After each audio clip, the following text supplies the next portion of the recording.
नमस्कार, बहुत स्वागत है आप सभी का। आप देख रहे हैं न्यूज 18 बिहार झारखंड। मैं हूं आपके साथ जया मिश्रा। चलिए फटाफट आपको दिखाते हैं आज की तमाम बड़ी खबरें।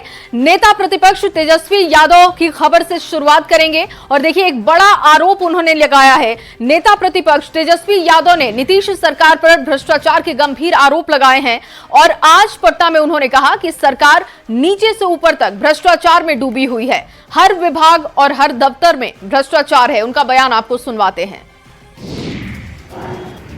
भ्रष्टाचार का ये आलम है बिहार में, इंस्टीट्यूशनल करप्शन, ऑर्गेनाइज्ड करप्शन और रिटेल करप्शन सभी रिकॉर्ड जो है तोड़ चुका है। जनता के ऊपर से लेकर नीचे तक अनियंत्रित भ्रष्टाचार, रिश्वतखोरी, घूसखोरी और दलाली से त्रस्त हो चुकी है। ये तो हम केवल आपको डिपार्टमेंट लेवल का भ्रष्टाचार बता रहे हैं। ये केवल डिपार्टमेंट का है। सीईओ साहब का अलग है, बीडीओ साहब का अलग है, छोटा मोटा शराबबंदी का अलग है, छोटा मोटा थाना वाला अलग है, ब्लॉक लेवल पे अलग है। हर जगह जो है, हर लेवल पे जो है इस सरकार में भ्रष्टाचार जो है बढ़ चुका है, यानी ऊपर से नीचे तक। तेजस्वी यादव ने महिला संवाद यात्रा पर भी सवाल उठा दिए हैं। उन्होंने कहा कि सरकारी खजानों के 225 करोड़ रुपए फिजूल में खर्च हो रहे हैं। तेजस्वी ने महिला संवाद यात्रा को सरकारी पैसों से एनडीए का प्रचार बताया। ग्रामीण विकास विभाग से, कैबिनेट से ये पास है 2 अरब 25 करोड़ रुपए का। जब मुख्यमंत्री यात्रा पर निकल रहे थे, मुख्यमंत्री संवाद यात्रा निकाल रहे थे, तब उन्होंने घोषणा की थी, उस समय पास किया गया था। 3-4 बार जो है यात्राओं के नाम बदले। जब हम यात्रा में जा चुके थे, नाम बदला गया और हमने एक सवाल पूछा था कि भाई मुख्यमंत्री जी बताएं कि जनता से संवाद करने के लिए आप सरकारी खजाने से 2 अरब 25 हजार करोड़ रुपए जो है आप खर्च कर रहे हैं केवल अपने मालिकों से बात करने के लिए, केवल अपने मालिकों से संवाद करने के लिए। तो वो क्या है? तब इन लोगों ने कल जो है इसकी शुरुआत जो है, जब मामला ठंडा हो गया तो कल इनके अधिकारियों ने तय किया, मुख्यमंत्री जी तो अचेत अवस्था में हैं, उनको हरा झंडी खाली पकड़वाने के लिए दे दिया गया। मुख्यमंत्री जी ने एक शब्द भी जो है नहीं कहा। अब आप देखिए 2 अरब 25 करोड़ रुपए में दिल्ली से 600 डिजिटल रथ बुलाकर महिला संवाद के नाम पर लुटाया जा रहा है। बताइए 225 करोड़ रुपए कितनी बड़ी धनराशि है, जिसका प्रयोग ये अपने चुनावी प्रचार में सरकारी खजाने से ये चलाना चाहते हैं। इतना ही नहीं, बिहार के नेता प्रतिपक्ष तेजस्वी यादव ने मंत्रियों पर भी बेहद गंभीर आरोप लगा दिए। तेजस्वी यादव ने कहा कि ठेकेदारों के माध्यम से मंत्री 30% कमीशन ले रहे हैं।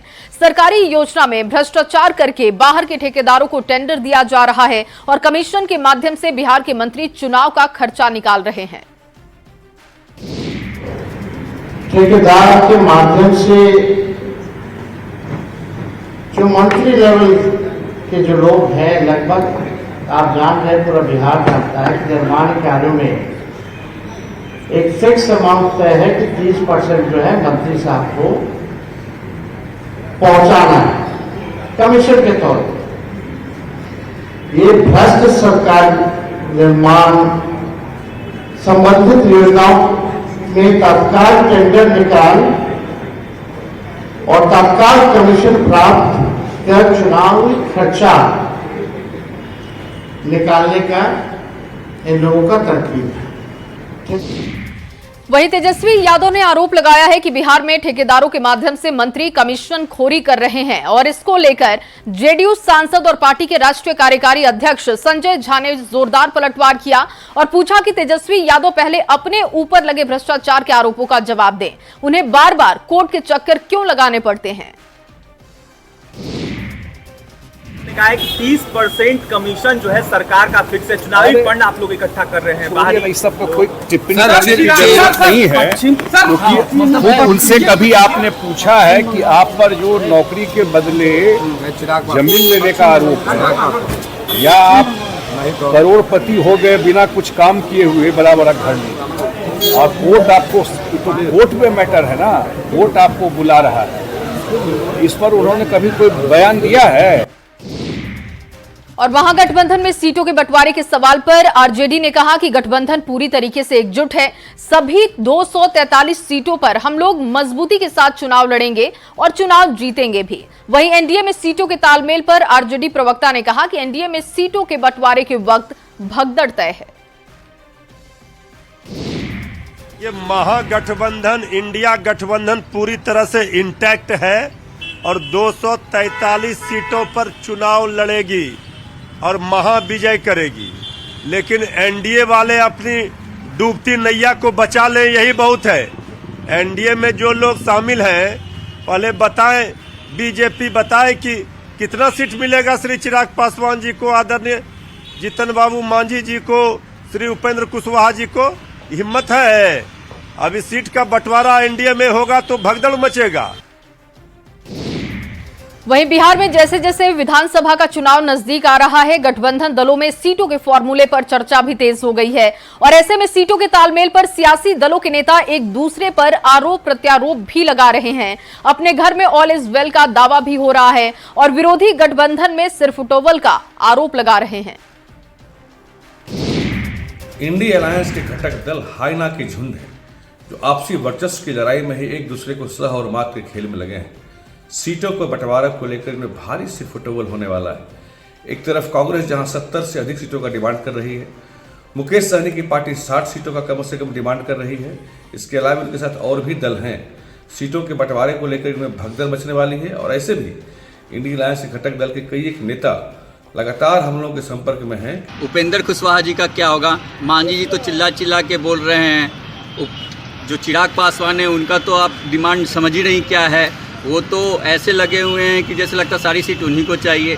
बिल्कुल ये तय है कि एनडीए में सीट शेयरिंग को लेकर सर फुटबॉल होगा और अंतिम में भागम भाग मचेगा। वहाँ महागठबंधन में सीटों के फॉर्मूले का मामला फंसा हुआ है और फंसा हुआ इसलिए भी है कि महागठबंधन में सीएम फेस का चेहरा उलझा हुआ है। कांग्रेस पार्टी, वीआईपी पार्टी और माले जैसी पार्टी ने इस बार सीटों की संख्या की बढ़ोतरी के लिए तेजस्वी यादव और आरजेडी पर दबाव बनाए हुए हैं। और अब बात चिराग पासवान की करते हैं। केंद्रीय मंत्री चिराग पासवान का मन केंद्र में नहीं लग रहा है। वो ज्यादा दिन तक केंद्र में नहीं रहना चाहते क्योंकि उनका प्रदेश उन्हें बुला रहा है और उनकी प्राथमिकता में बिहार है। बिहार विधानसभा चुनाव से पहले चिराग पासवान का ये बयान एक बार फिर से चर्चा में है और उन्हीं के पार्टी के नेता और कार्यकर्ता इस बयान को सोशल मीडिया पर साझा भी कर रहे हैं। चिराग पासवान ने एक निजी चैनल से बातचीत में कहा था कि मैं ज्यादा समय तक केंद्र में नहीं रहना चाहता और मेरा प्रदेश मुझे बुला रहा है। तो चिराग पासवान का दिल बिहार में है, उनकी प्राथमिकता में केंद्र से ज्यादा बिहार है और शायद यही वजह है कि उन्होंने अपनी राजनीति की शुरुआत में ही बिहार फर्स्ट और बिहारी फर्स्ट का नारा दिया था। देखिए क्या है उनके विजन और मिशन का मकसद। चिराग पासवान का एजेंडा है बिहार फर्स्ट और बिहारी फर्स्ट। अपने इसी एजेंडे के साथ आगे बढ़ना चाहते हैं चिराग पासवान और उन्होंने इसको लेकर बयान भी दिया। तो चिराग पासवान के बयान को उनकी पार्टी के कार्यकर्ता साझा भी कर रहे हैं और इस पर बिहार की राजनीति गर्मा गई है। एनडीए के नेता चिराग पासवान के बयान का स्वागत कर रहे हैं तो विपक्ष के नेता चिराग के बहाने बीजेपी पर निशाना साध रहे हैं। उनके पीछे बड़ा सियासी खेल का आरोप लग रहा है। अगर आप लोग सर्वे में कहीं करते हैं तो मुख्यमंत्री में 2-3 नाम होते हैं, उसमें भी हमारे नेता आदरणीय चिराग पासवान जी का नाम आप ही लोग न रखते हैं। तो बिहार के लोग जब उनसे पूछते हैं कि भाई आपने नारा दिया है, अब ये साकार कब होगा, तो इस संदर्भ में उन्होंने कहा कि भाई बिहार के लोग मुझे बुला रहे हैं, और व्यक्तिगत रूप से पार्टी के लोग तो मैं भी चाहता हूं, पार्टी के कार्यकर्ता भी चाहते हैं कि आदरणीय चिराग पासवान जी बिहार के मुख्यमंत्री बने, लेकिन गठबंधन धर्म है, हमारे नेता अनुशासित हैं, और ये अगर जो भी होगा वो गठबंधन में तय होगा। और इधर बिहार के नगर विकास एवं आवास मंत्री जीवेश मिश्रा ने सीएम नीतीश और डिप्टी सीएम सम्राट चौधरी को बिहार का सबसे बड़ा अभिनेता बताया है। मोतिहारी में जीवेश मिश्रा ने कहा कि 2025 में एनडीए को 2010 से भी बड़ी जीत मिलेगी और महागठबंधन का पूरी तरीके से सफाया होगा। अंदर नीतीश कुमार और सम्राट चौधरी ही अभिनेता है, और आप जान लीजिए कि आने वाले दिनों में किसी की दाल यहाँ गलने वाली नहीं है। 2025 के चुनाव में राष्ट्रीय जनता दल और इंडी अलायंस की हालात 2010 से भी बुरा होना है। मैं पूरी जिम्मेदारी के साथ आपको ये बात कह रहा हूँ, ये लिख कर रख लीजिए। इनके हालात और ख़राब होने वाले, इनका कोई नाम लेने वाला 2025 चुनाव के बाद बिहार में नहीं बचेगा। और वहीं पूर्व सांसद आनंद मोहन ने कहा कि बिहार में सीएम पद की कोई वैकेंसी खाली नहीं है। 2025 में नीतीश कुमार फिर से बिहार के मुख्यमंत्री होंगे। पूर्णिया में पूर्व सांसद ने कहा कि नीतीश कुमार ने बिहार को बीमारू राज्य से बाहर निकाला और वो ही बिहार को विकसित राज्य भी बनाएंगे। कहाँ खींचतान चल रही, वैकेंसी है क्या सीएम के पद पर? आप सुने हैं यहाँ पर वैकेंसी? आप सुने हैं कि वैकेंसी है? तेजस्वी जी क्या बोलते हैं, वो फ्रस्ट्रेशन में बोल रहे, उनकी बातों को कौन ध्यान देता है? नहीं, वैकेंसी हो बिहार में सीएम का तो बताइए, फिर जवाब कोई वैकेंसी नहीं है। और इधर पटना के संकल्प भवन में मुख्यमंत्री नीतीश कुमार ने हज यात्रा को लेकर समीक्षा बैठक की है। इस बैठक में अल्पसंख्यक कल्याण मंत्री जमा खान के साथ अधिकारी भी मौजूद रहे। हर साल बड़ी संख्या में लोग बिहार से हज यात्रा पर निकलते हैं। हज जाने वाले यात्रियों के लिए सरकार की ओर से खास इंतजाम किया जाता है। सीएम नीतीश ने आज उसी कार्यक्रम को लेकर समीक्षा बैठक की।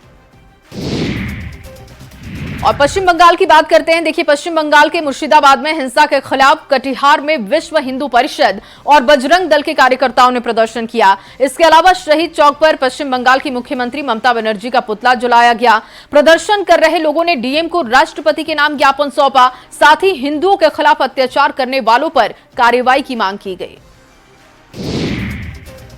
ये आज जो है विश्व हिंदू परिषद बजरंग दल के द्वारा कटिहार में जो है ममता बनर्जी जो बंगाल के मुख्यमंत्री है उसका पुतला दहन किया गया है। बंगाल पर जो हिंदुओं पर निर्मम अत्याचार हो रहा है, हत्याएं हो रही है, लूटपाट किया जा रहा है, वो भी सरकार के संरक्षण में, वैसा सरकार जल्द से जल्द बर्खास्त हो। आज जो है कटिहार में जिला पदाधिकारी महोदय के माध्यम से महामहिम राष्ट्रपति महोदय को ज्ञापन सौंपा जाएगा। पश्चिम बंगाल में जल्द से जल्द केंद्र शासन लागू हो, पश्चिम बंगाल सरकार निरस्त हो, पुनः चुनाव कराया जाए और वहाँ जो हिंदुओं पर अत्याचार कर रहे हैं वैसे जिहादी मानसिकता के लोगों पर सख्त से सख्त कानूनी कार्रवाई हो जाए। डिमांड यही है कि ममता बनर्जी बोल रही है कि बांग्लादेश से गाड़ी से भर भर के लोग आके मुर्शिदाबाद में दंगा करके हिंदुओं का घर तोड़ के दुकान लूट के चले गए। क्या पश्चिम बंगाल में मुर्शिदाबाद क्या बांग्लादेश में है? अगर कोई बांग्लादेश से वहाँ घुसता है तो ममता बनर्जी क्यों नहीं शूट एंड साइड का ऑर्डर दी? और कोई भी घुसपैठी अगर वहाँ घुस के वहाँ का बहुसंख्यक हिंदू समाज को मार रहा है तो ममता बनर्जी सो रही है। ममता बनर्जी अभी सब तरह का आयोजन कर रही है, लेकिन मुर्शिदाबाद पे अभी तक न ममता बनर्जी कुछ बोल रही है न वहाँ जा रही है। वो सिर्फ बीजेपी कर रही है, जबकि वहाँ हिंदू मर रहा है। और हम लोग अभी यहाँ से हम लोग का देशव्यापी आंदोलन है ये। और अब खबर दानापुर से, जहां दानापुर केंद्रीय विद्यालय में पढ़ने वाली 10वीं की छात्रा का शव 200 किलोमीटर दूर मुंगेर के अभयपुर के पास से रेलवे ट्रैक से बरामद किया गया है। छात्रा पूर्व सैनिक अमरेश कुमार की बेटी थी। परिवार वालों ने बताया कि एक दिन पहले शाम को अपने दोस्त से मिलने के लिए निकली थी, जिसके बाद साइकिल सहित लापता हो गई। परिजन उसकी तलाश में जुटे थे और दानापुर थाना में गुमशुदगी की रिपोर्ट भी दर्ज करवा दी गई थी। उसी दौरान उन्हें बेटी का शव जमालपुर में मिलने की सूचना मिली। पिता इस मामले की जांच की मांग कर रहे हैं। देखने से सारी दुनिया कह रहा है कि नहीं एक्सीडेंट थी, ये किया हुआ ये है, मारपीट किया हुआ है। दुनिया जो देख रहा है सो कह रहा है। अब तो देती थी, मतलब अब तो उसको चलिए गई। क्या पढ़ाई लिखाई में किस तरह थी, क्या विधायक? अब तो पढ़ाई लिखाई में तो एक नंबर थी, वो क्लास की टॉप लड़की थी। व्यवहार विचार व्यवहार में बिल्कुल सही थी, किसी प्रकार को तुतुन में नहीं था किसी से। और अगली खबर गोपालगंज से, जहां गोपालगंज जिले के मुजहा गांव में मुस्लिम युवकों ने दलित युवक की चाकू से मारकर हत्या कर दी। ये बड़ी जानकारी इस वक्त आपको दे रहे हैं। हमले में एक युवक गंभीर रूप से घायल बताया जा रहा है।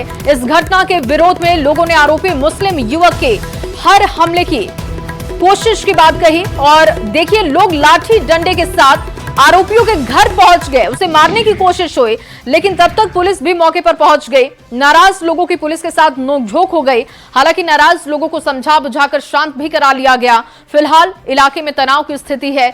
आपको बता दें कि देर रात दो भाई भोज खाकर लौट रहे थे और इसी दौरान मुस्लिम युवकों ने चाकू से दोनों पर हमला कर दिया। सिकंदर गोंड की मौके पर ही मौत की जानकारी मिली। हमार लड़का सुतर हुए छत पर, हम सुतर हुए इंतजार को। हाँ देवेंद्र जी, जे बाबू हमार उतर के गौवन आगे आगे पीछे पीछे हम जाता नहीं, पीछे पीछे हम जाता नहीं। हमरा हाथ में लड़का के अपना लेके आवता नहीं, हमार मंगल छीन ली, हमार कान में कुछ ली, हमरा लड़का के हाथ में से छीन के आ छुरी मार दिए। भाई प्रशासन आइल बलो, हमार बिलाइल बा, हमरे के मारत लो। प्रशासन आइल बलो, हमार के मुआवा खाती। और अब खबर अररिया से, जहां जेल में बंद कैदी की संदिग्ध स्थिति में मौत की खबर, जिसके बाद परिवार वालों ने जमकर बवाल किया। परिवार वालों का आरोप है कि जेल में पीट पीट कर उसकी हत्या कर दी गई। शव पर जख्म के गहरे निशान पाए गए। पलासी थाना क्षेत्र के बांसर गांव निवासी सोहराब खान न्यायिक हिरासत में जेल में था। परिवार वालों के आरोप पर जेल प्रशासन ने अब सफाई दी और कहा कि सोहराब ने टॉयलेट में फांसी लगा ली थी। 17 तारीख को दिन जुमेरात था, उसको जेल ले गया। उसके बाद कल जुमा बीत गया और रात में पुलिस वाला जेल में उसको मार दिया। पूरा नाक मुंह कान से ब्लड चल रहा है, पूरा गला उसका काला है। मार के 2 बजे रात में हॉस्पिटल लाया, सदर अस्पताल अररिया। यहाँ से आदमी गया, वहाँ हम लोग से साइन करवाया, पैसा लिया, बोला गया जाइए अररिया। बस इतना ही बात।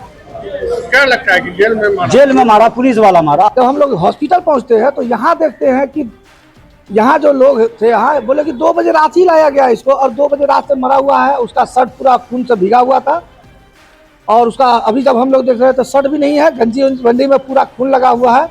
और यहाँ पर कोई जवाब देने को तैयार नहीं है, ना डॉक्टर जवाब दे रहे हैं, ना कोई है।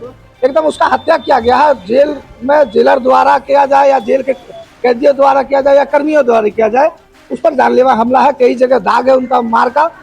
इस संबंध में जो प्रक्रियाएं हैं बोर्ड, त्रिस्तरीय बोर्ड का और मजिस्ट्रेट के नेतृत्व में पोस्टमार्टम और या उसकी मृत्यु किस प्रकार से हुई, हम लोग उसका जांच भी कर ले रहे हैं। वरीय पदाधिकारी को इसकी सूचना भी दी गई है। और अब खबर छपरा से, जहां रील बनाने के दौरान 2 युवकों की ट्रेन से कटकर मौत हो गई। बिशनपुर ओवरब्रिज के पास देर रात बताया जा रहा है कि स्टंट करते हुए ये रील बना रहे थे और इसी दौरान बलिया पाटलिपुत्र ट्रेन की चपेट में आने से दोनों की जान चली गई। युवक कोरिया गांव के रहने वाले थे और डोरीगंज के लाल बाजार में ईंट भट्टे पर काम करते थे। हादसे के समय कल्लू एक्टिंग कर रहा था और दीपक कैमरा संभाल रहा था। घटना इतनी भयावह थी कि ट्रैक पर करीब आधे किलोमीटर तक दोनों के शव के चिथड़े दिखाई दिए। नहीं जानते थे, बल्कि हम लोग जानते हैं कि ईटा पाड़ने तक गया था। अब वो लोग क्या कर रहे हैं अब तो हमको मालूम नहीं है। लोग क्या बताए वहाँ पे? अभी हम लोग आए तो कोई बताया कि घूमने गया था मार्केट करने। यही तो हम लोग वीडियो बनाता था। अब ये तो हम नहीं देखे। तो लोग कह रहे हैं ना कि वीडियो बनाया जा रहा था। लोग अब हम नहीं सुने। लोग कहता है कि चेवर में क्या जानता है गाड़ी का। किस चीज से एक्सीडेंट हुआ है? ट्रेन से। और पटना से खबर, जहां पटना जिला के बाढ़ का टाल क्षेत्र अपराधियों के लिए शव छुपाने का सुरक्षित ठिकाना बनता जा रहा है। 2 दिनों में अलग अलग इलाकों से 4 शव बरामद किए गए। एक युवक और युवती का शव मिला है। 11 अप्रैल को कसहा दियारा से बुजुर्ग दंपति का शव भी बरामद हुआ था। 15 अप्रैल को घोसवरी से युवती का शव बरामद किया गया था। अथमल गोला के करजान गांव से एक युवक का शव मिला और इन शवों की अब तक शिनाख्त नहीं हो पाई है। बाढ़ पुलिस शवों की शिनाख्त की कोशिश में लगातार लगी हुई है। हम लोग यहाँ 2 घटना हुई है। एक मरांची में एक डेड बॉडी मिला था जिसमें एक वृद्ध महिला और पुरुष का शव था, और दूसरा एक भोसवरी थाना के टाल क्षेत्र में मिला है जिसमें एक युवती है, 25-26 साल उसका उम्र है, उसकी गोली मारकर हत्या कर दी गई थी। तो ये 2 शव मिला है हम लोग सबकी शिनाख्त करने के लिए आसपास के सभी थाना क्षेत्रों में, पड़ोस के जिलों में, राज्य में भी अन्य जगहों पर इसके फोटोग्राफ्स को और इसके अदर डिटेल्स को हम लोग सर्कुलेट करवाए हैं। और चलिए इन्हीं तमाम खबरों के साथ इस बुलेटिन में बस इतना ही। आप बने रहिए न्यूज़ 18 बिहार झारखंड के साथ।